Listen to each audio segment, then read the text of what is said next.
Hello friends, welcome to my another video. आज आम देखा लेखक भुवनेश्वर बेहेरा द्वारा लिखित तांको भ्रमण कहानी पश्चिम आफ्रिका रे ओडिया ढेंकी तार किसी सर्ट क्वेश्चन आज आम आलोचना करवा। तो वीडियोटी आरंभ करने पूर्व मुझे कहबी जदि आप यार लॉन्ग क्वेश्चन देखी ना ताले दुईटा पार्ट रे अच्छी मु डिस्क्रिप्शन में लिंक दे देछि, आपण देखि नोट प्रस्तुत कर नियंतु। चलते आम ए सर्ट क्वेश्चन डिस्कशन करिया। प्रश्न, पश्चिम आफ्रिकार ओडिया ढेंकी केउं धरणर पुस्तक भाव प्रसिद्धि रही? पश्चिम आफ्रिकार ओडिया ढेंकी एक सार्थक भ्रमण कहानी। यार स्रष्टा श्रीजुक्त भुवनेश्वर बेहेरा। पश्चिम आफ्रिकार ओडिया ढेंकी एक व्यंग्यानुसारी नाम हेले भी एथिरे केउं देशर अनुभूतिर चित्र वर्णित? पश्चिम आफ्रिका भ्रमण जनित अनुभूतिर चित्र मनज्ञ भाव वर्णित होइछि। यार लेखक भुवनेश्वर बेहेरा से देशर जनजीवन, सांस्कृतिक, सामाजिक, राजनैतिक और शिक्षानीति संपर्क में विशद भाव वर्णना करिसेंति। आधुनिक ओडिया साहित्य प्रथित जशा लेखक भाव भुवनेश्वर बेहेरा केबे एवं केउठारे जन्मग्रहण होइछंती? आधुनिक ओडिया साहित्य प्रथित जश लेखक भाव श्री भुवनेश्वर बेहेरा सुपरिचित। 1917 मसीहा कलाहांडी ठारे तांकर जन्म। भुवनेश्वर बेहेरा कहार अनुरोध क्रमे पश्चिम आफ्रिका को जाइतिले? लेखक भुवनेश्वर बेहेरा पश्चिम आफ्रिका को भारत सरकार अनुरोध रक्षा करी वैषयिक शिक्षा देवाई जाइतिले, तेणु तांकर दृष्टिकोण से देशर शिक्षानीति उपरे बेस प्रभाव विस्तार करछि। पश्चिम आफ्रिकार ओडिया ढेंकी कहानीटी क्रमशः केउं पत्रिकार प्रकाशित हेबा परे पुस्तकर रूप नेछि? एही भ्रमण कहानीटी क्रमशः भावे मासिक पत्रिका मानस रे प्रकाशित हेबा परे पुस्तक आकार रे प्रकाश पाइछि। प्रोफेसर भुवनेश्वर बेहेरा तीनोटी पुस्तकर नाम लेख। प्रोफेसर भुवनेश्वर बेहेरा तीनोटी पुस्तकर नाम है शुण परीख, पश्चिम आफ्रिकार ओडिया ढेंकी, कथा और लता। शुण परीख लेखक एकमात्र रम्य रचना ग्रंथ जहाँकि 1977 मसीह ओडिशा साहित्य एकाडेमी पुरस्कार लाभ करिछि। पश्चिम आफ्रिकार ओडिया ढेंकी भ्रमण कहानी रे लेखक केउं केउं कथा मान केतोटी भाग रे उल्लेख करछंती? पश्चिम आफ्रिकार ओडिया ढेंकी प्रोफेसर भुवनेश्वर बेहेरा एक सार्थक भ्रमण कहानी। एही भ्रमण कहानी से पश्चिम आफ्रिका स्थित लाइबेरिया गणराज्य भ्रमण बेलर अभिज्ञता को वर्णना करछंती। यात्रार प्रथम पाद कायरो आक्रा, लाइबेरिया मोर प्रथम संध्या, सनरभिया मोर एक विचित्र कार्यक्रम, मोनरभिया मोर एक पदयात्रा, लाइबेरिया गणराज्य भितर, यात्रार शेष पर्याय आदि 7टी भाग में यह भ्रमण कहानी विभक्त होइछि। लेखक से देशर सामाजिक, सांस्कृतिक, राजनैतिक, शिक्षानीति आदि को कथा को मध्य वर्णित करिसेंती। लेखक तांकर पदयात्रा लाइब्रेरी ठारे जहाँ सब लक्ष्य करथिले तार संक्षिप्त परिचय दियो। लेखक लाइब्रेरी राजधानी मनोरभिया अनुभव कले सेठारे जेपरि समस्त सभ्यतार घटा टपरे बंदी, सबुथिरे गोटे लोक देखाणिया भाव। मनोरभिया पदयात्रा करे लेखक सेठारे राजपथ, समुद्रकूल, घंच अरण्य, खाद्यपेय, बसवास संपर्क में धारणा करनेइथिले। लेखक केउं स्थान को गस्त कला बेले निजर बाल्यकाल कथा चिंता करछंती। लेखक निजर बाल्य स्मृति को तांकर पश्चिम आफ्रिकार लाइब्रेरी गस्त काल मन भितर प्रतिबिंबित कराइछंती। लेखक बाल्यकाल जो सब स्थान प्रति नाना धारणा करथिले आफ्रिकार लाइब्रेरी दर्शन मात्र से सब धारणा बदली जाबार सेठारे मध्ये से निजर बाल्य स्मृति को दोहराइछंती। लेखक भुवनेश्वर बेहेरा केउं स्थान रे रहणी समय अतीतर समय ज्ञान संपर्क में श्रुति चारण करथिले? भारतीयों ठारू लाइब्रेरियन माने समय रे भारी सचेतन। मनोरभिया विचित्र कार्यक्रम उद्घाटक संक्षिप्त भाषण शुणी तांको अतीत स्मृति मन पड़िछि। लेखक तांकर मनोरभिया रहणी काल में अतीतर स्मृतिचारण करथिले। केउं केउं दृष्टिकोण पश्चिम आफ्रिकार ओडिया ढेंकी सार्थक भ्रमण कहानी सफलता अर्जन करछि? वर्णना शैली, साहित्यिक भाषा प्रयोग, हास्यरसर अवतारणा और जड़े परिदर्शकर निष्ठापर धर्मपरायणर चमत्कार वर्णन पश्चिम आफ्रिकार ओडिया ढेंकी भ्रमण कहानी सफलता अर्जन करिपारिछि। नामकरणगत सफलतार पश्चिम आफ्रिकार ओडिया ढेंकीर यथार्थ संक्षिप्त प्रदान कर। पश्चिम आफ्रिकार ओडिया ढेंकीर नामकरण जे कौन से भ्रमण पुस्तकर नामकरण ठारे यथेष्ट तफात। यह एक सिम्बलिक बा उद्देश्यधर्मी नामकरण। ढेंकीर काम से जेउठाकू जीव धान कुटिब। ढेंकीर यही धर्म को लेखक भुवनेश्वर बेहेरा जब निज भीतर अनुभव करछंती से जड़े शिक्षाविद। से जेउठाकू जीवे तांकर दृष्टिकोण से देशर अन्यान्य ठारू शिक्षा एवं अधिक आकर्षणीय।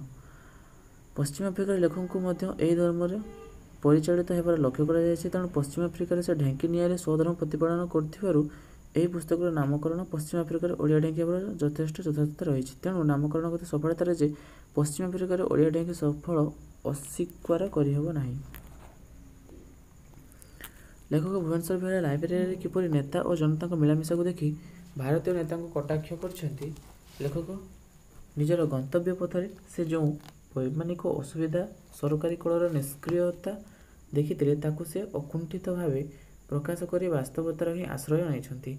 ଲେଖକ ସେ ଦେଶର ନେତା ମନ୍ତ୍ରୀଙ୍କ ସହ ସାଧାରଣ ଜନତାର ନିଃସଂକୋଚ ମିଳାମିଶାକୁ ଦେଖି ଭାରତୀୟ ନେତାଙ୍କୁ ପରୋକ୍ଷରେ କଟାକ ଓ ବ୍ୟଙ୍ଗ କରିଛନ୍ତି। ଏହା ତାଙ୍କ ବାସ୍ତବ ବର୍ଣ୍ଣନାର ପରିଚାୟକ।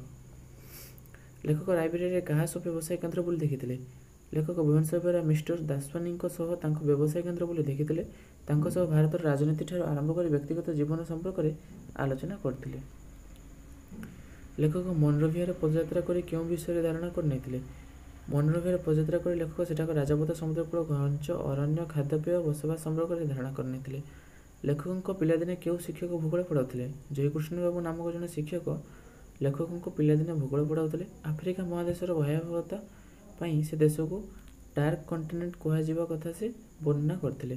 ଜୟକୃଷ୍ଣ ବାବୁ ଆଫ୍ରିକା ମହାଦେଶର କିଏ ଆବିଷ୍କାରକ ବୋଲି ବର୍ଣ୍ଣନା କରିଥିଲେ। ଆଫ୍ରିକାର ଆବିଷ୍କାରକ ଲିଭିଙ୍ଗଷ୍ଟନ୍ଙ୍କ କଥା ଲେଖକଙ୍କୁ ତାଙ୍କ ବାଲ୍ୟବେଳେ ଭୂଗୋଳ ଶିକ୍ଷକ ଜୟକୃଷ୍ଣ ବାବୁ ପଢ଼ାଉଥିଲେ। ଲେଖକ ଉଡ଼ାଜାହାଜରେ ବସିଥିବା ବେଳେ ଜାହାଜର ତୀବ୍ରତାର ଗତିକୁ ଲକ୍ଷ୍ୟ କରି କେଉଁ କଥା ମନେ କରିଛନ୍ତି। ଲେଖକଙ୍କ ପିଲାବେଳର ବଳଦ ଗାଡ଼ି କଥା ମନେ ପକାଇଛନ୍ତି। ଲେଖକ ଆଗ୍ରାରୁ ବିମାନ ଯୋଗେ ଲାଇବ୍ରେରୀର ଗଣରାଜ୍ୟର କେଉଁ ବିମାନ ବନ୍ଦରରେ ପହଞ୍ଚିଥିଲେ। ଲେଖକ ଆଗ୍ରାରୁ ବିମାନ ଯୋଗେ ଯାଇ ପହଞ୍ଚିଥିଲେ ଲାଇବ୍ରେରୀର ଗଣରାଜ୍ୟର ରବର୍ଟସ୍ ଆନ୍ତର୍ଜାତିକ ବିମାନ ବନ୍ଦରରେ। ରବର୍ଟସ୍ ଆନ୍ତର୍ଜାତିକ ବିମାନ ବନ୍ଦରରୁ ଲେଖକଙ୍କୁ କିଏ ପାଛୋଟି ନେଇଥିଲେ। ଲାଇବ୍ରେରୀର ସରକାରଙ୍କ ବୈଦେଶିକ ମନ୍ତ୍ରୀ ସେଠାକାର deputy chief of protocol mister ଡ୍ୟୁରିଙ୍କୁ ପାଛୋଟି ଆଣିବା ପାଇଁ ବିମାନ ବନ୍ଦରକୁ ପଠାଇଥିଲେ। ଲେଖକଙ୍କ ଧାରଣାରେ ମିଷ୍ଟର ଡ୍ୟୁରି ତାଙ୍କର ସହଚର୍ଯ୍ୟ ଲାଭ କରି ସନ୍ତୋଷରେ କ'ଣ କହିଥିଲେ। ଲେଖକଙ୍କ ଲାଇବ୍ରେରୀ ଗସ୍ତ କାଳରେ ମିଷ୍ଟର ଡ୍ୟୁରିଙ୍କୁ ତାଙ୍କର ପ୍ରଥମ ଗାଇଡ୍ ବୋଲି ଅଭିହିତ କରିଥିଲେ। ଲାଇବ୍ରେରୀର ବୈଦେଶିକ ମନ୍ତ୍ରଣାଳୟରେ ଲେଖକ କାହାକୁ ଭେଟିଥିଲେ। ଲେଖକ ମନ୍ତ୍ରୀ ସେସିଲ୍ ଡେନିସ୍ଙ୍କୁ ଜୁନିୟରଙ୍କୁ ଲାଇବ୍ରେରୀର ବୈଦେଶିକ ମନ୍ତ୍ରଣାଳୟରେ ଭେଟିଥିଲେ। ଲାଇବ୍ରେରୀର ସର୍ବଶ୍ରେଷ୍ଠ କ୍ଷମତାସମ୍ପନ୍ନ ବ୍ୟକ୍ତି କିଏ। ରାଷ୍ଟ୍ରପତି ଟଲବଟ୍ ହେଉଛନ୍ତି ଲାଇବ୍ରେରୀର ସର୍ବଶ୍ରେଷ୍ଠ କ୍ଷମତାସମ୍ପନ୍ନ ବ୍ୟକ୍ତି। ତାଙ୍କ ପରେ ମିଷ୍ଟର ଡେନିସ୍ ହେଉଛନ୍ତି ସର୍ବଶ୍ରେଷ୍ଠ କ୍ଷମତାସମ୍ପନ୍ନ ବ୍ୟକ୍ତି। ଲାଇବେରିଆ ଗଣରାଜ୍ୟର ଶିକ୍ଷାମନ୍ତ୍ରୀଙ୍କ ନାମ କ'ଣ। ଲାଇବେରିଆ ବିଶ୍ୱବିଦ୍ୟାଳୟର ଭୂତପୂର୍ବ କୁଳପତି ଡକ୍ଟର ହଫ୍ ହେଉଛନ୍ତି ଗଣରାଜ୍ୟର ଶିକ୍ଷାମନ୍ତ୍ରୀ। ଟଲବଟ୍ଙ୍କ ମନ୍ତ୍ରିମଣ୍ଡଳରେ ସେ ମନ୍ତ୍ରୀ ଭାବେ ଯୋଗ ଦେଇଥିଲେ। ଲେଖକ ଶିକ୍ଷା ମନ୍ତ୍ରଣାଳୟରେ ଭେଟୁଥିବା ଡକ୍ଟର ହଫ୍ଙ୍କ ଚେହେରା କିପରି ରୂପ ପାଇଛି ବୋଲି ଉଲ୍ଲେଖ କରିଛନ୍ତି। ଡକ୍ଟର ହଫ୍ ଦେଖିବାକୁ ବାଙ୍ଗରା, ନାକ ତଳେ ଲମ୍ବା ଲମ୍ବା ନିଶ, ଗମ୍ଭୀର ବ୍ୟକ୍ତିତ୍ୱ। ଲେଖକ ଶିକ୍ଷା ମନ୍ତ୍ରଣାଳୟରେ ତାଙ୍କୁ ଭେଟିଥିଲେ। ଲେଖକଙ୍କର ଲାଇବେରିଆ ରହଣି କାଳରେ ସବୁଠାରୁ କିଏ ଅନ୍ତରଙ୍ଗ ଥିଲେ। ଲେଖକଙ୍କର ଲାଇବେରିଆ ରହଣି କାଳରେ ସବୁଠାରୁ ଅନ୍ତରଙ୍ଗ ଥିଲେ ମିଷ୍ଟର ୱିଲସନ୍। ତେଣୁ ଲେଖକଙ୍କୁ ସେ ବିମାନ ବନ୍ଦରରେ ବିଦାୟ ଦେବା ବେଳେ ତାହା ତାଙ୍କ ବନ୍ଧୁ ବିଚ୍ଛେଦର ଦୁଃଖ ଆଣି ଦେଇଥିବା ପରି ତାଙ୍କ ଚେହେରାରୁ ମନେ ହେଉଥିଲା। ମିଷ୍ଟର ୱିଲସନ୍ଙ୍କ ସମ୍ପର୍କରେ ଲେଖକ ଧାରଣା ଉଚ୍ଚକୋଟୀର। ଲେଖକଙ୍କ ଜୀବନରେ ମିଷ୍ଟର ୱିଲସନ୍ ଚିର ସ୍ମରଣୀୟ। ଲାଇବ୍ରେରୀରେ ଲେଖକ ସେଠାକାର କେଉଁ ବ୍ୟକ୍ତିମାନଙ୍କ ସମ୍ପର୍କରେ ଆସିଥିଲେ। Mister Drury, mister Huff, mister Sellis Dennis junior, mister Wilson, ଚୀନର ରାଷ୍ଟ୍ରଦୂତ, ନାଇଜେରିଆର ରାଷ୍ଟ୍ରଦୂତ ଆଦିଙ୍କୁ ତାଙ୍କ ରହଣି କାଳ ମଧ୍ୟରେ ଭେଟିଥିଲେ। ପ୍ରଭୃତି ଦୃଷ୍ଟିରୁ ଲାଇବ୍ରେରିଆନମାନଙ୍କର ଚରିତ୍ର ସମ୍ପର୍କରେ ଧାରଣା ପ୍ରଦାନ କର। ମନୋରବିହାର ପଦଯାତ୍ରା ସମୟରେ ଆଫ୍ରିକୀୟ ନଗ୍ନ ପ୍ରକୃତିର ସନ୍ତାନମାନଙ୍କ ବିଷୟରେ ବର୍ଣ୍ଣନା କରିଛନ୍ତି। ଏମାନଙ୍କ ଆଦିବାସୀଙ୍କ ପରି ସରଳ, ନିଷ୍କପଟ ଏବଂ ସହଜ ବିଶ୍ୱାସୀ। ଏମାନଙ୍କର ଆତିଥ୍ୟ ପରାୟଣତାର ତୁଳନା ନାହିଁ। ଆମ ଦେଶରେ ଆଦିବାସୀମାନେ ଯେଉଁଠି କର୍ମଠ, ନିଷ୍କପଟ, ନିରଳସ, ଲାସ୍ୟ ହାସ୍ୟ ମୁଖର, ଠିକ୍ ସେଠାକାର ଆଦିବାସୀମାନେ ଏହିପରି ଅଟନ୍ତି। ଲାଇବେରିଆନମାନଙ୍କର ପୋଷାକ ପରିଚ୍ଛଦ କିପରି। ପୁଅମାନେ ସେଠାରେ ଟ୍ରାଉଜର ଓ ସାର୍ଟ ପିନ୍ଧନ୍ତି। ଘାନାରେ ଆଦିବାସୀମାନେ ଆରବୀୟମାନଙ୍କ ପରି ଲମ୍ବା କୋଟ୍ ପିନ୍ଧନ୍ତି। ଝିଅମାନେ ଆମେରିକାନମାନଙ୍କ ପରି ସ୍ମାର୍ଟ ବ୍ଲାଉଜ ପିନ୍ଧନ୍ତି। ମୋଟା ଛିଟ ଲାପା ସାଙ୍ଗକୁ ମେକ୍ସି ମଧ୍ୟ ପିନ୍ଧିଥାନ୍ତି। ମୁଣ୍ଡରେ ମଧ୍ୟ ଖଣ୍ଡେ ଚିଟକନା ଓ ଇୟରିଂ ପିନ୍ଧନ୍ତି। ଲାଇବେରିଆରେ ଲେଖକ ଦେଖିଥିବା ହାଟରେ କେଉଁ ଜିନିଷ ମିଳିଥାଏ ବୋଲି ଉଲ୍ଲେଖ କରିଛନ୍ତି। ଆମ ଦେଶର ଆଦିବାସୀ ଅଧ୍ୟୁଷିତ ଅଞ୍ଚଳର ହାଟ ପରି ଲାଇବେରିଆରେ ଦେଖିବାକୁ ମିଳେ। ଏହି ହାଟରେ ପୋଡ଼ା ମାଛ, ସରୁ ବାଇଗଣ, ଚାଉଳ, କସାଭୁ, ପାମ୍ତେଲ ଓ ସଲଫ ମଦ ବିକ୍ରି ହେଉଥାଏ। ମଫସଲିଆ ଲୋକମାନେ ଏସବୁ କିଣି ନେଇଥାନ୍ତି। ଧର୍ମଧାରଣା ଦୃଷ୍ଟିକୋଣରୁ ଲାଇବେରିଆନମାନଙ୍କର ଧର୍ମ କିପରି ଥିଲା। ଆମ ପରି ଲାଇବେରିଆନମାନେ ଧର୍ମଭୀରୁ ନୁହନ୍ତି ବୋଲି ଲେଖକ କହିଛନ୍ତି। ଏମାନଙ୍କ ନିର୍ଦ୍ଦିଷ୍ଟ ଧର୍ମ ବୋଲି କିଛି ନାହିଁ। ଏଠାରେ ମୁସଲମାନ ଓ ଖ୍ରୀଷ୍ଟିଆନ ମାନେ ସେମାନଙ୍କ ଧର୍ମ ପ୍ରଚାର ପାଇଁ ପ୍ରତିଦ୍ୱନ୍ଦିତା ଆରମ୍ଭ କରିଥିବାର ଲେଖକ ଲକ୍ଷ୍ୟ କରିଛନ୍ତି। ସମାଜରେ ଯେପରି ଧର୍ମ ରହିବା କଥା ତାହା ଏବେ ପ୍ରବେଶ କରୁଛି। ସେମାନଙ୍କ ସମାଜ ଧର୍ମାନ୍ଧ ନୁହେଁ, ସେମାନେ ସଂକୀର୍ଣ୍ଣ ମନୋଭାବର ନୁହନ୍ତି। ଲାଇବ୍ରେରୀର ଭାଷା ସମ୍ବନ୍ଧରେ 5ଟି ବାକ୍ୟରେ ଲେଖ। ଆମେରିକୀୟ ଇଂରାଜୀକୁ ସେମାନେ ଆପଣଙ୍କର କଥିତ ଓ ଲିଖିତ ଭାଷା ରୂପେ ଗ୍ରହଣ କରିନେଇଛନ୍ତି। ଆମ ଓଡ଼ିଶାର ଆଦିବାସୀମାନଙ୍କ ଭାଷା ପରି ସେଠାରେ ଆଞ୍ଚଳିକ ଭାଷା ଅନେକ, ତେବେ ସେ ସବୁର ଲିପି ନଥିବାରୁ ଇଂରାଜୀ ଭାଷାକୁ ନିଜର ଭାଷା ରୂପେ ଧରିନେଇ ପ୍ରଚଳନ କରିଛନ୍ତି ନିଜ ଦେଶରେ। ଟମେନ୍ କିଏ? ସ୍ୱର୍ଗୀୟ ଟମେନ୍ ଥିଲେ ଲାଇବେରିଆର ଭୂତପୂର୍ବ ରାଷ୍ଟ୍ରପତି। ତାଙ୍କ ପରେ ଆସିଲେ ଟରଭାଟ ନୂତନ ରାଷ୍ଟ୍ରପତି ଭାବେ। ପ୍ରେମାଭିସାରର ରଙ୍ଗଭୂମି କାହାକୁ କୁହାଯାଇଛି? ଲେଖକ ପଶ୍ଚିମ ଆଫ୍ରିକାର ଶିକ୍ଷାନୁଷ୍ଠାନମାନଙ୍କୁ ପ୍ରେମାଭିସାରର ରଙ୍ଗଭୂମି ଭାବେ ଚିତ୍ରିତ କରିଛନ୍ତି। ଛାତ୍ରଛାତ୍ରୀମାନେ ସେଠାରେ ଅଧିକ ଉଚ୍ଛୃଙ୍ଖଳ, ଶିକ୍ଷାର ମାନ ସେହି ଅନୁପାତରେ ଅଧିକ ଉଚ୍ଛୃଙ୍ଖଳ।